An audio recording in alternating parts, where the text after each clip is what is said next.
할렐루야.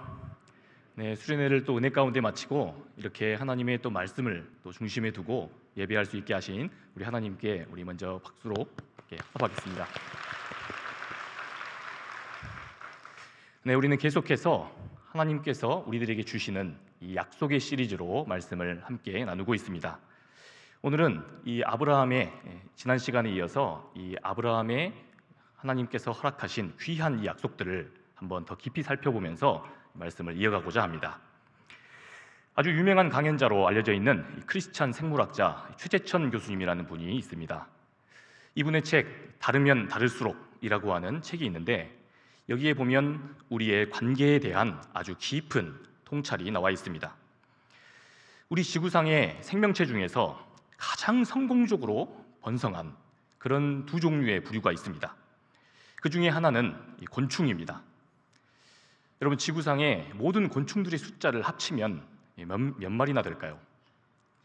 네, 말도 안 되는 질문이죠. 우리 하나님께서만 아마 우리들의 머리털까지 세시는 하나님이시니까 하나님만 아실 겁니다. 여러분, 그런데 이렇게 답변하지 못할 만큼 개체로 성공한 케이스가 바로 이 곤충들입니다. 그러는 한편으로 이 지구상에서 가장 많은 공간을 차지하고 있는 생명체들도 있습니다. 즉 부피로 성공한 생물들입니다.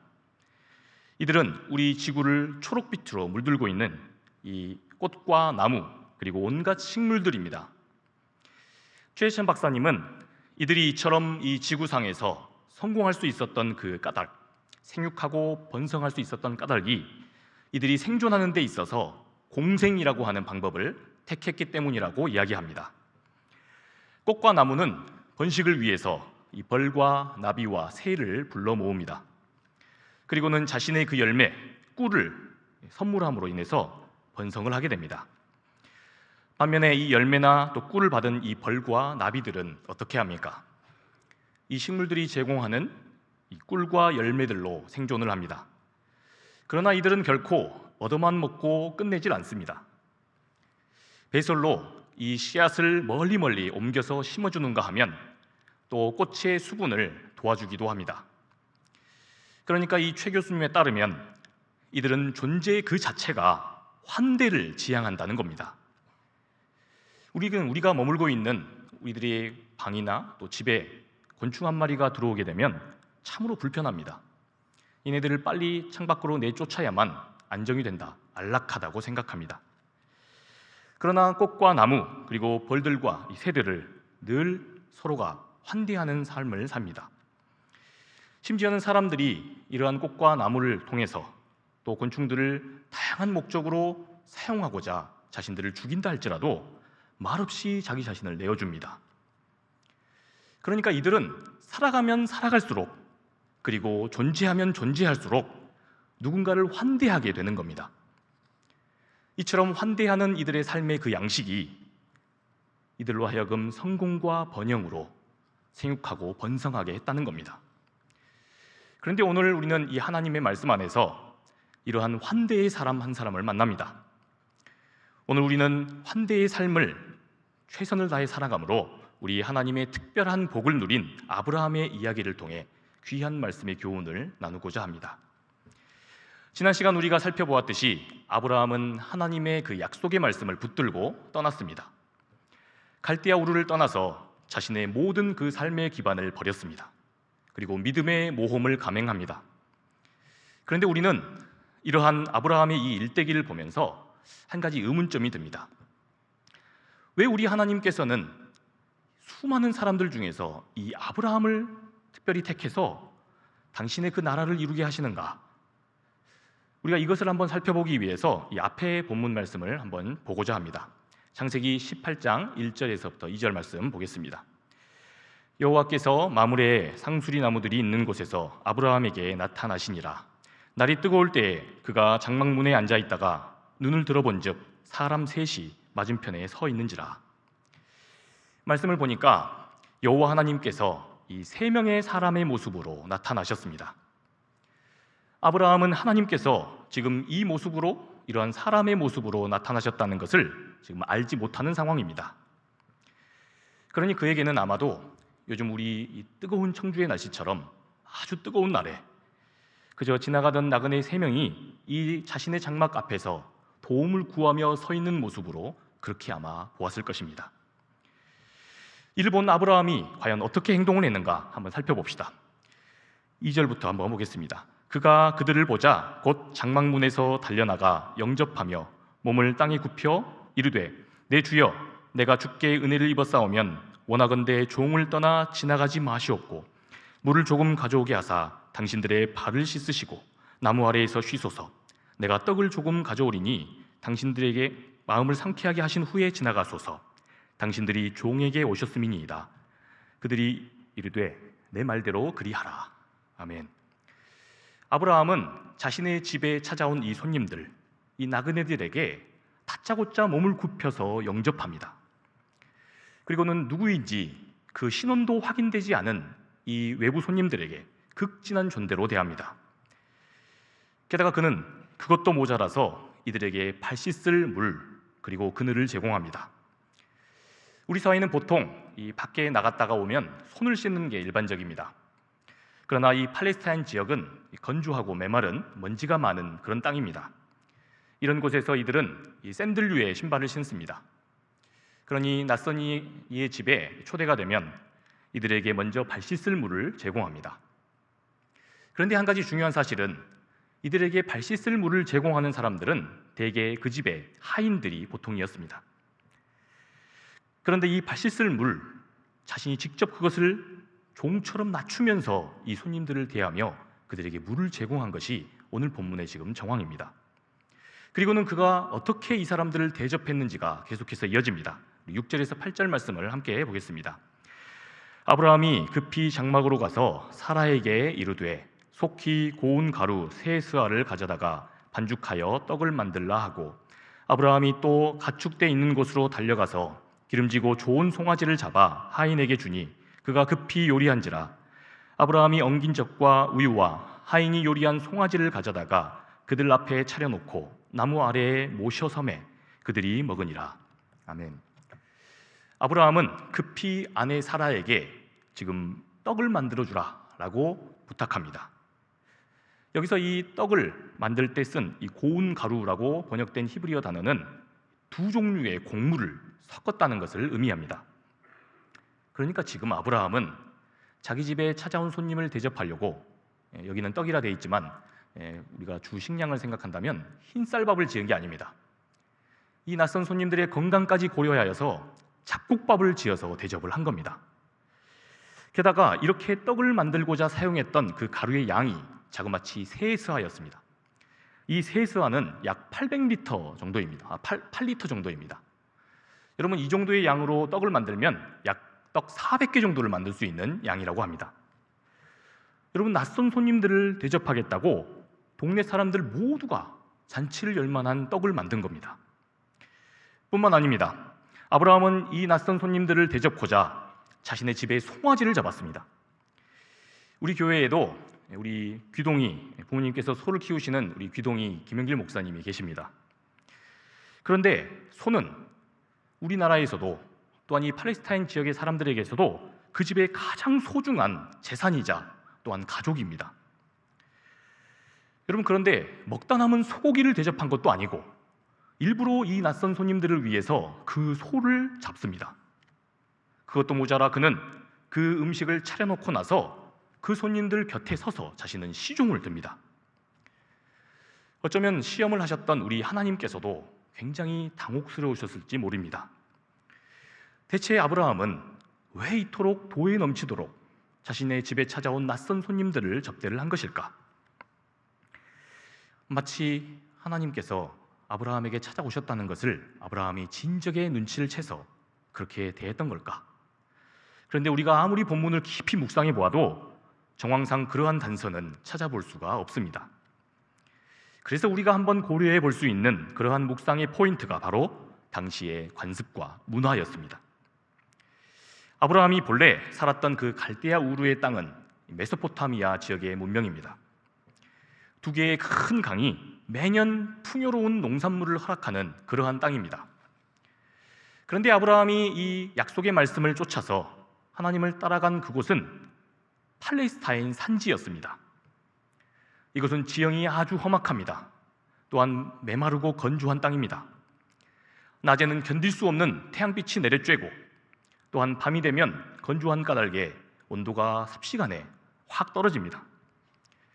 게다가 이곳에는 물이 참으로 귀할 수밖에 없습니다. 언제나 우물을 파서 물을 공급받아야 하는 겁니다. 그러니 이곳에 거주하는 사람들도 또한 이곳을 지나가는 여행객과 나그네들도 늘 생존이 위협받는 일이 잦았던 곳입니다. 그래서 이 지역을 지나가는 사람들, 그리고 또 이 지역에 사는 사람들에게는 암묵적인 일종의 사회적으로 합의한 문화가 있었습니다. 그것은 바로 다름 아닌 낯선 나그네들을 환대하는, 그들을 환대하기로 하는 그러한 문화였습니다. 만일에 불가피하게 이 부근을 지나가는 나그네가 있다고 칩시다. 그는 그렇다면 이 지역에 살아가고 있는, 여기에 장막을 치고 사는 이런 사람들에게 반드시 도움을 받아야만 삽니다. 최소한의 생존에 필요한 물과 안전한 잠자리를 제공받아야만 하는 겁니다. 또한 이 지역에다가 장막을 치던 이 가족들은 늘 우물이 갑자기 고갈나는 일이 생깁니다. 그러면 이런 일은 누구나 겪을 수 있기 때문에 그렇게 되면 반드시 근처의 다른 장막으로 가서 자신들의 가족 공동체를 받아주기를 기대해야만 합니다.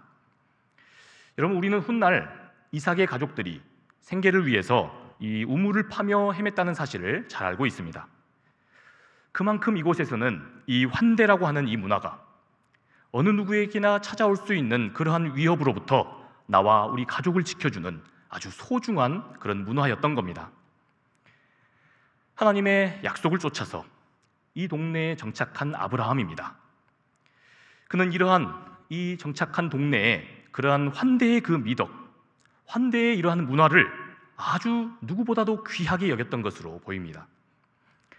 그는 자기가 하나님의 사람이라면서 새로 정착한 그 동네의 그 문화를 무조건 우상시하거나 혹은 무조건 혐오하는 자세를 보이지 않았습니다. 그 동네의 문화와 삶의 양식이 우리 하나님을 기쁘시게 하는 일과 이게 같은 맥락이라면, 그러면 분별력 있는 자세로, 그리고 이웃을 존중하는 마음으로 수용하고 기꺼이 헌신을 다해 따른 겁니다. 이러한 성숙한 환대의 사람, 이 아브라함을 보고 우리 하나님이 어떻게 응답하시는지를 한번 살펴봅시다. 9절입니다. 그들이 아브라함에게 이르되 내 아내 사라가 어디 있느냐? 대답하되 장막에 있나이다. 아멘. 여러분, 우리 하나님께서는 지금 이 아브라함의 도에 넘치는 이런 호의에 아주 깜짝 놀라신 듯 보입니다. 분명히 지금 우리 하나님은 낯선 세 사람으로 위장하셔서 그를 찾아오셨습니다. 그러니 우리 하나님은 지금 아브라함 내 이 가족 일과 관련해서는 아무것도 모르는 것처럼 그렇게 행동하셔야 마땅합니다. 그런데 주님은 대뜸 내 아내 사례가 어디 있느냐? 이렇게 물으셨습니다. 아브라함의 이 모습에 너무도 대견하고 또 흡족한 모습을 보시고 당신의 그 정체를 숨기지 못하고 드러내실 뻔한 겁니다. 어쨌건 우리 하나님께서는 이러한 환대의 사람 아브라함에게 이러한 약속을 주십니다. 우리 10절에서부터 12절 말씀을 보겠습니다. 그가 이르시되 내년 이맘때 내가 반드시 내게로 돌아오리니 내 아내 사라에게 아들이 있으리라 하시니 사라가 그 뒤 장막문에서 들었더라. 아브라함과 사라는 나이가 많아 늙었고 사라에게는 여성의 생리가 끊어졌는지라. 사라가 속으로 웃고 이르되 내가 노쇠하였고 내 주인도 늙었으니 내게 무슨 즐거움이 있으리요. 하나님은 지금 여기서 이렇게 약속하십니다. 어려움에 처한 이 이웃을 극진한 환대로 대한 아브라함, 바로 그에게 무슨 일이 앞으로 있을 거라는 겁니까? 아브라함이 그토록 기다리고 있었던 아들이 있을 거다라고 약속을 하신 겁니다. 여러분, 아브라함과 이 사라는 말씀 그대로 이미 불임의 상태였습니다. 여러분, 이 가정, 이들의 불임이 무엇을 지금 뜻하는 겁니까? 이 가정의 인간적인 어려움과 그리고 한계를 잘 보여주고 있는 겁니다. 안간힘을 다해서 인간적인 모든 방편과 수를 다 써보았지만 결코 해결받지 못했던 바로 그러한 문제 말입니다. 그러니까 여러분, 아브라함은 자신도 해결받지 못한 이러한 아픔을 한가득 지고 살아갑니다. 그러나 그럼에도 불구하고 자기보다 더 어려운 상황에 처해 있었던 이러한 이웃을 보고 이들을 매몰차게 그렇게 모른 척하지 않았다는 겁니다. 상처 입은 사람만이 그 상처 입은 사람들의 마음을 헤아리고 그들을 돌본다는 이야기처럼 그가 딱 그런 삶을 살았던 겁니다. 여러분, 그런데 오늘 말씀은 그런 아브라함에게 이렇게 약속하고 계십니다. 하나님은 그러한 아브라함과 그 가정을 결코 가만히 두지 않으신다는 겁니다. 하나님은 절박한 고아와 과부와 그리고 환난 만난 이러한 나그네를 돌보시기를 기뻐하시는 하나님이십니다. 그러니 이들을 하나님을 대신해서 지극히 극진하게 환대하는 그러한 인생을 우리 하나님이 반드시 높이신다는 겁니다. 그것도 어떻게 높이십니까? 그 가정에 가장 해결할 수 없는 그러한 가장 어려운 문제들을 하나님의 때와 하나님의 방법으로 해결하시면서 말입니다. 사랑하는 성도 여러분, 우리들의 삶과 그리고 가정에도 해결되지 못한 이러한 아픔과 그러한 어려움의 문제들이 하나씩 있습니다. 그러나 그렇다고 해서 우리가 그저 주저앉고 낙심하지 말아야 할 이유가 바로 여기에 있는 것입니다. 어차피 우리의 힘으로 해결할 수 없는 그 문제는 결코 우리가 어찌할 수 없을 겁니다. 그러니 우리는 우리가 할 수 있는 분량대로 지금 우리가 돌볼 수 있는 이웃들을, 우리의 가족을 신실한 환대로 그렇게 대하면서 소명을 감당하면 그뿐인 겁니다. 그리하면 말씀의 하나님, 약속의 하나님께서 반드시 당신의 때와 당신의 방법으로 그 사람에게 복을 주시리라 하나님 약속하십니다. 우리들의 삶의 이러한 근본적인 문제들조차도 하나님께서 우리가 낯선 이들에게 환대할 때에 하나님께서 모두 해결해 주신다는 겁니다. 그러니 사랑하는 성도 여러분, 우리들의 삶에, 우리들의 가정에 혹시 어려운 문제들이 있으시다면 그 모습 그대로 우리가 할 수 있는 대로 신실한 삶으로, 환대하는 삶으로 나아가시기를 축복합니다. 그리하면 우리 하나님께서 우리들의 문제의 그 한복판에 오셔서 하나님의 방법으로 해결하여 주실 줄 믿습니다.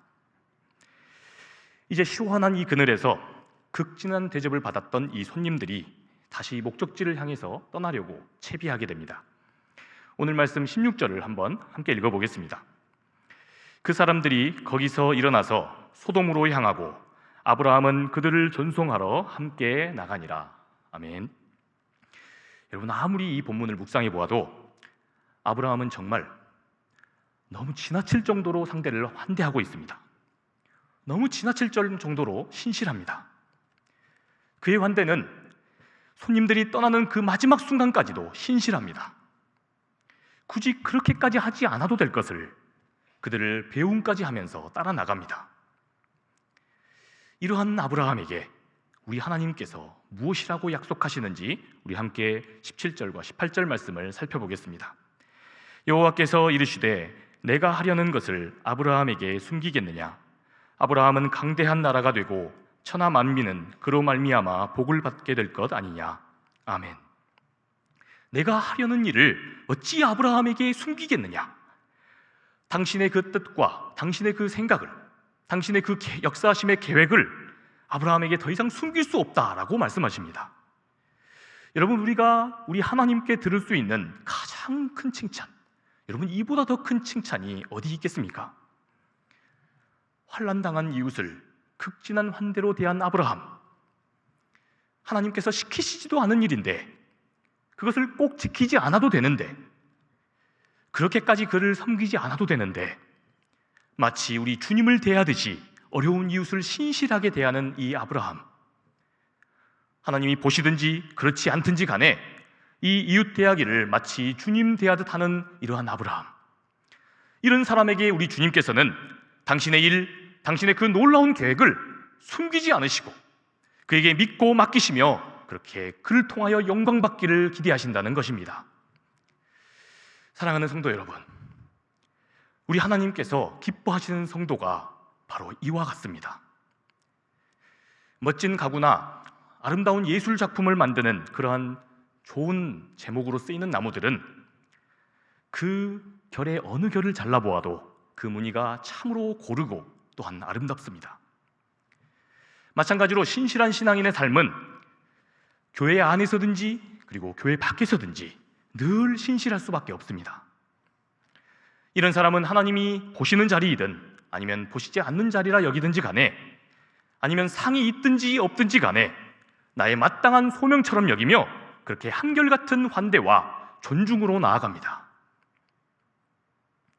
여러분, 이처럼 우리 주님께서 그렇게 숨김없이 당신의 그 계획을 다 보여주시면서 우리를 날마다 당신의 그 값진 일에, 하나님의 구원의 역사에 쓰신다고 한다면, 그렇게 우리가 쓰임받는다고 한다면 이보다 더 복된 일이 어디 있겠습니까?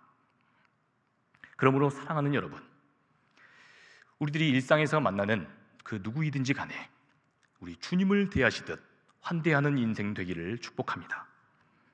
그리하면 우리 하나님께서 저와 여러분 모두를 통해서 날마다 당신의 그 나라를 세우시고 놀랍게 역사하실 줄 믿습니다. 놀랍게도 그런데 우리 하나님의 이 약속의 선물은 여기서 끝이 아닙니다. 우리 마지막으로 하나님께서 이 아브라함에게 허락하시는 더 큰 약속의 말씀을 한번 살펴봅시다. 마지막 19절을 한번 보겠습니다. 내가 그로 그 자식과 권속에게 명하여 여호와의 도를 지켜 의와 공도를 행하게 하려고 그를 택하였나니 이는 나 여호와가 아브라함에게 대하여 말한 일을 이루려 함이니라. 아멘. 여러분, 어려운 이웃들에게 끝까지 신실한 환대로 대한 아브라함입니다. 그를 향한 약속의 하나님, 은총의 하나님, 그에게 약속의 그 구원의 역사를 이루시고자 하는 하나님, 그의 약속은 여기서 끝나지 않습니다. 19절에서 지금 하나님은 이렇게 말씀하시는 겁니다. 내가 아브라함뿐만 아니라 그의 자식과 그의 권속에게도 명하여서 여호와의 도를 지켜 계속해서 행하게 하겠다. 여러분, 이것이 지금 우리 하나님이 무엇을 약속하시는 말씀입니까? 주님께서 환대하는 이 사람을 통해 역사하시는 그 복과 은혜, 결코 그 아브라함 당대에 그에게서 끝을 내지 않으시겠다는 겁니다. 여러분, 우리가 신앙생활을 하게 되면 내 인생 우리 하나님께서 이렇게 귀하게 사용하셨다, 딱히 이렇게 내 인생은 그렇게 자랑할 만한 것이 없다고 여겨질 때가 있습니다. 이러한 허망감과 이러한 절망감에 사로잡히면 우리는 계속해서 이런 조급증에 빠집니다. 아, 내 인생은 그저 우리 하나님이 제대로 한번 써보시지도 못하고 이렇게 끝나고 마는 것이로구나. 여러분, 그런데 우리에게 이러한 조급증이 생기는 이유가 무엇입니까? 하나님의 복과 하나님의 은혜가 내가 살아있는 나 때에, 그때에 다 거둘 거라고 생각하기 때문입니다. 여러분, 우리의 인생과 우리의 삶의 이치가 과연 그런 것입니까? 그래서 내 삶에도 우리 예수님께서 말씀하신 대로 그 신앙의 30배, 60배, 100배의 그 열매가 당장 나타나지 않는다면 나의 인생은 하나님께서 제대로 쓰시지도 못하고 그렇게 끝나버리는 그런 허망한 인생인 것입니까? 여러분, 결코 그렇지 않습니다. 우리 창세기 26장 12절과 13절 말씀을 다 함께 읽겠습니다. 이삭이 그 땅에서 농사하여 그 해에 100배나 얻었고 여호와께서 복을 주심으로 그 사람이 창대하고 왕성하여 마침내 거부가 되어. 아멘. 사랑하는 여러분, 이 말씀을 보십시오. 아브라함, 너의 그 자식과 그 권속에게 주시겠다는 이 약속의 은총이 그 아들 이삭의 때에 성취됨으로 그렇게 열매로 거둬주고 있습니다. 그것도 100배로 말입니다. 아버지가 뿌려서 그 아들이 거두고 그 자녀 손이 걷고 있는 것을 우리가 목격할 수 있는 겁니다. 여러분, 우리의 삶이 마지막 순간까지 그렇게 신실해야 할 이유가 바로 여기에 있는 겁니다. 이것이 바로 우리 성경의 진리입니다. 신실한 환대의 사람은 그 어디에서든지 환영받는 인생일 수밖에 없습니다. 그 사람은 어느 누구나 자신의 가까이 두고 함께하고 싶은 그러한 이웃이 될 것입니다. 그리고 함께하고픈 사람일 것입니다. 바로 우리의 자녀손들은 오늘도 우리들에게서 바로 이러한 모습들을 통하여 하나님을 경험합니다. 우리의 엄마, 아빠, 그리고 할머니, 할아버지가 우리 하나님을 사랑하기 때문에 우리 주변의 이웃들을 어떻게 지극한 존대로 환대하는가? 예배와 말씀을 사모하기 때문에 사람을 얼마나 존귀하게 대하고 존중하게 대하고 극진한 환대와 신실한 사랑으로 그렇게 함께하는가? 우리들의 자녀손들은 바로 이런 것들을 우리들에게서 보고 자랍니다. 아, 하나님의 사람은 저렇게 이웃도 환대하며 그렇게 사랑으로 존귀하게 대하는 것이로구나. 이것을 보고 제대로 배운 자녀, 반드시 이 세상에 복이 될 수밖에 없습니다. 사랑하는 성도 여러분, 이러한 엄마, 아빠, 그리고 할아버지, 할머니 되시기를 주님의 이름으로 축복합니다. 이처럼 우리 상당교회, 우리 기성세대들이 베푼 이러한 사랑과 그 환대가 우리 교회의 다음 세대들과 우리 청년들이 더 크고 존귀하게 쓰임받는 계기가 되기를 축복합니다. 그래서 바라기는 우리 상당교회가 물론 지금도 그렇지만 내일은 더 비전이 있는 그러한 하나님의 교회 될 수 있기를 주님의 이름으로 축복합니다. 이제 말씀을 맺고자 합니다. 김연경 선생님의 이 사람, 장소, 환대라고 하는 책에는 이러한 삶의 귀한 지혜가 녹아 있습니다. 그녀는 우리 모든 인간들이 알고 보면 낯선 존재로서 이 세상에 도착하여서 환대를 통하여 아주 건강한 한 자아로, 한 인격체로 성장한다, 그렇게 이야기합니다. 여러분, 어린아이들을 한번 살펴보십시오. 태어나서 한동안은 아무것도 자기의 힘으로 하지 못합니다. 혼자서는 아무것도 못합니다. 저희 집에도 이 새 악동들이 있습니다. 특별히 막내가 지금 아직 2돌이 되지 않았는데요. 그런데 태어난 지 2년이 거의 다 되고 있지만 지금도 제 엄마나 또 저의 도움 없이는 그저 한순간도 제대로 살아가지 못합니다. 저는 버릇이 좋아지지 않는다고 밥을 차려놓고 지가 차려 먹는 건 고사하고 차려놓은 밥을 제때 먹지 않으면 치워버리라고 합니다. 그래야 버릇이 잘 된다고요. 그런데 제 아내는 저보다 더 큰 환대의 사람이므로 이 아이를 기꺼이 끼고 결국 밥을 먹입니다. 또 우리 막내는 손이 제일 작습니다. 그런데 저나 제 아내의 손을 붙들고 끌고 가서 이것도 해달라, 저것도 해달라, 이렇게도 나를 좀 살펴달라, 저렇게도 살펴달라, 요구는 제일 많습니다. 여러분, 그런데도 부모는 어떻게 합니까?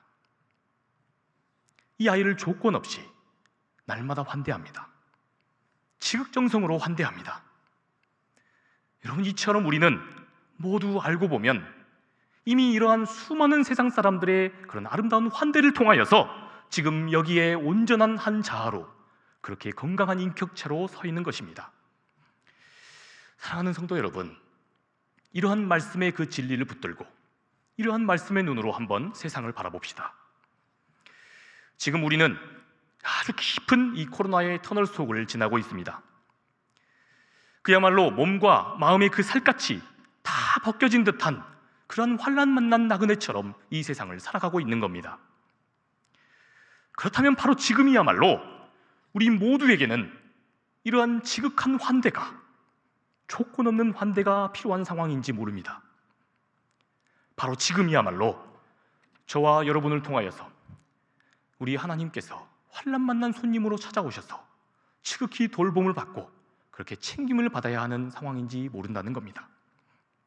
그러니 바라기는 오늘 우리가 만나는 모든 사람들을, 앞으로 만나는 모든 사람들을 주님의 지극한 사랑의 환대로 그렇게 대함으로 주님의 풍성한 약속의 은혜를 마음껏 누리시는 우리 상당의 모든 가족들 되시기를 주님의 이름으로 축복합니다.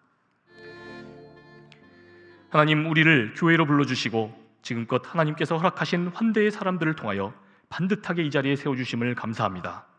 오늘 주신 말씀처럼 날마다 우리 하나님께서 살리시고 또한 세우시기 원하시는 이들을 우리가 환대함으로 주님께 날마다 쓰임받으며 약속의 복을 넘치게 누리며 살도록 하여 주시옵소서.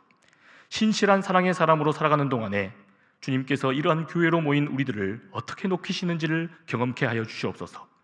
우리 때에 이루지 못하신 주님의 놀라운 약속들이 있다면 우리의 자녀손들과 동행하심으로 더 크고 비밀하시고 아름다운 열매들로 거두게 하여 주옵소서. 그렇게 하실 우리 주님을 찬양하오며 우리 구주 예수 그리스도의 이름으로 기도하옵나이다. 아멘.